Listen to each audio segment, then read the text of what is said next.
Bismillahirrahmanirrahim. Waltakum minkum ummatun yad'una ilal khairi wa ya'muruna bil ma'ruf wa yanhauna 'anil munkar. Assalamualaikum warahmatullahi wabarakatuh. Alhamdulillah wassalatu wassalamu ala rasulillah mabad. Allah berfirman, wajahidu bi amwalikum wa anfusikum. Berjuanglah kalian, berjihadlah kalian melalui hartamu dan dirimu. Hampir semua ayat-ayat berjuangan dan pengorbanan itu dimulai dengan bi amwalikum, harta kalian, harta kalian. Saya mengajak secara praktis dan kami sudah buktikan. Rp1.000 itu bisa luar biasa dahsyat. Bisa beli mobil, bisa buat kuburan, ya, bisa membangun masjid. Uang 1.000. Mari kita satukan uang 1.000 kita. Nanti kami jemput di rekening ini, insya Allah bisa kita buat. Di rekening ini, insya Allah kita buat sebuah kekuatan umat dengan Rp1.000. Rp1.000 dahsyat. Wa ilaihi nashkuru wa ilaihi natubu ilaihi. Wa nusallimu ala khairil anam sallallahu alaihi wa alihi wa sahbihi wa mawala. Allahumma inna nas'aluka nafsan mutmainnah wa tarda biqadaik wa taqna'u bi ataik. Allahumma a'inna ala zikrika wa syukrika wa husni ibadat. Alhamdulillah sekalian, pada kesempatan kali ini kita memohon kepada Allah Subhanahu wa taala dengan atas namanya yang Rahman dan Rahim.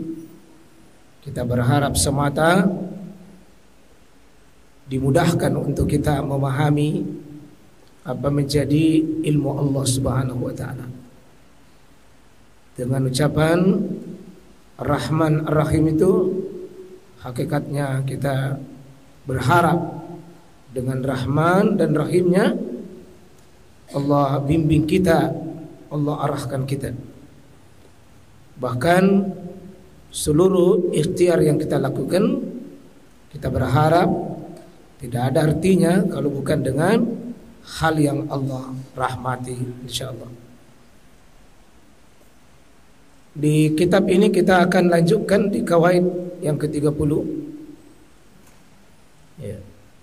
Ini kaidah yang sangat bagus, menenangkan kita punya jiwa, membuat hati kita bisa lapang, tenang, akidah kita dikokohkan dengan ayat ini.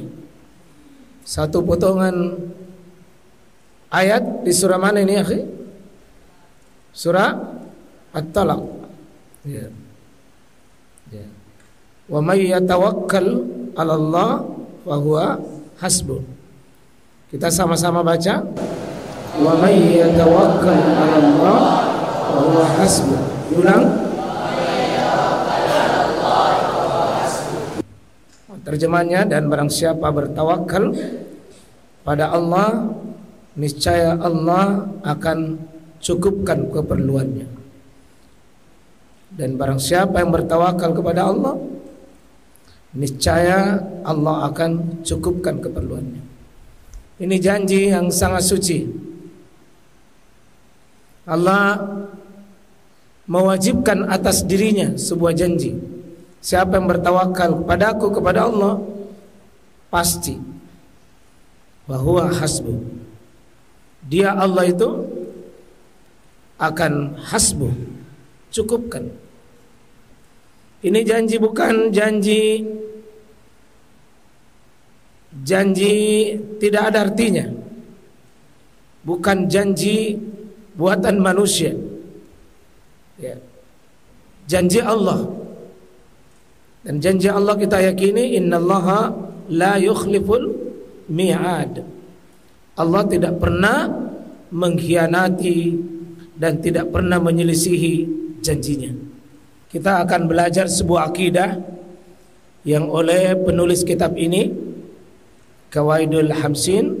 Kita sudah di 30, berarti sudah lewat pertengahan, tinggal 20. Rumus-rumus hidup.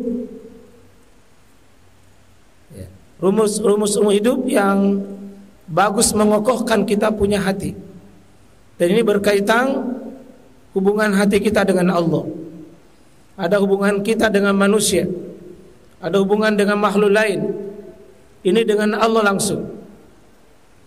Wa may yatawakkal 'ala Allah fa huwa hasbuh. Siapa yang bertawakal kepada Allah, niscaya Allah akan pasti cukupkan. Ini janji siapa? Janjinya, dan Allah mewajibkan dirinya akan mencukupi orang yang bertawakal. Ya, tentu kita sudah paham tawakal, ya tentu yang dimaksud adalah apa itu tawakal? Apa tawakal? Berserah, menyerahkan diri setelah ikhtiar. Tunggu dulu.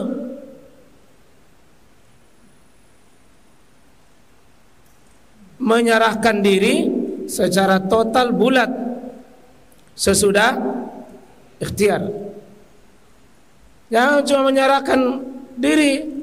Kalau menyerahkan bulat, ya tanpa usaha, bukan tawakal namanya, tawakul. Kalau tawakal harus ada apa? Ikhtiarnya.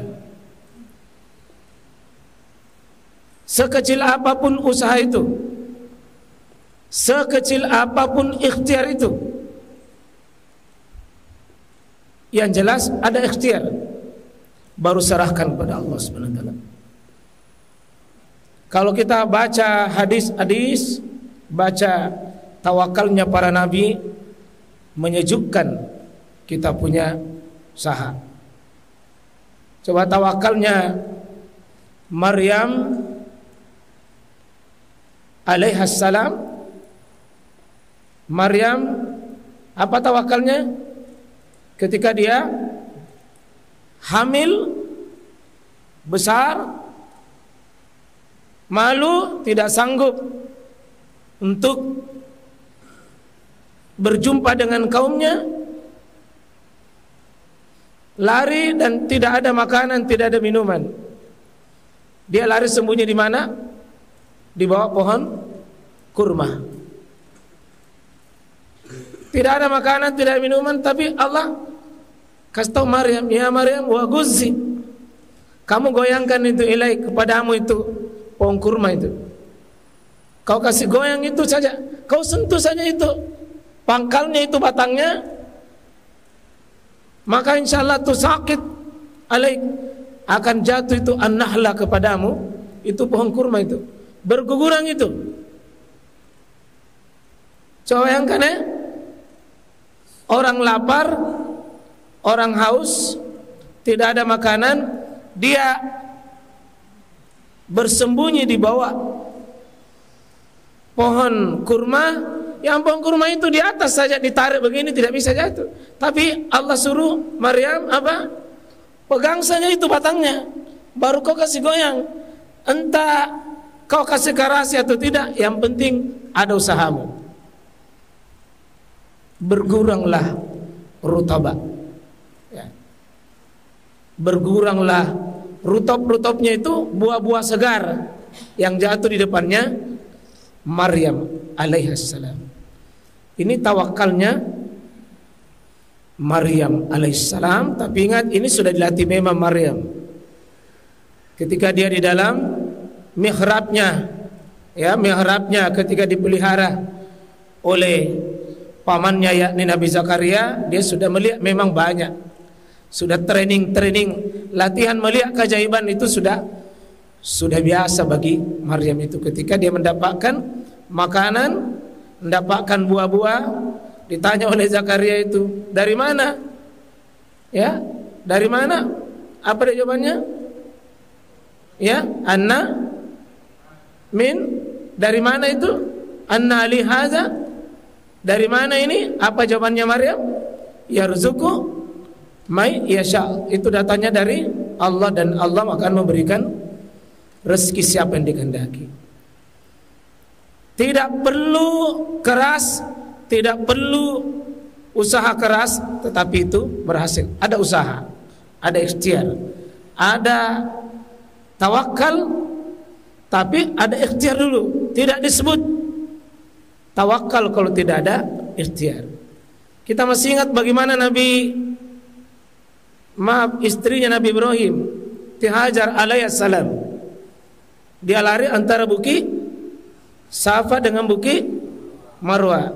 Dia lari 7 kali. Dia dapat air di situ? Tidak ada. Setelah 7 kali dia lari, yang kita sebut dengan sa'i, lari-lari kecil, semangat dia lari. Setelah 7 kali, apa dia bilang? Ini tawakal tu alaik, saya berserah diri kepada Engkau. Saya sudah lari-lari, saya sudah cari. Dari mana datangnya nanti pertolonganmu, itu urusanmu ya Allah. Ini tawakalnya Siti Hajar. Sudah bergerak cari air di antara bukit Safa dengan bukit Marwah, tidak ada. Tapi dia dapat air di mana? Dia dapat air di mana? Air Zam-Zam di mana? Di dekat Ka'bah, yang bukan tempatnya cari. Ini pelajaran bagi kita, harus ada usaha, lalu serahkan hasilnya kepada Allah.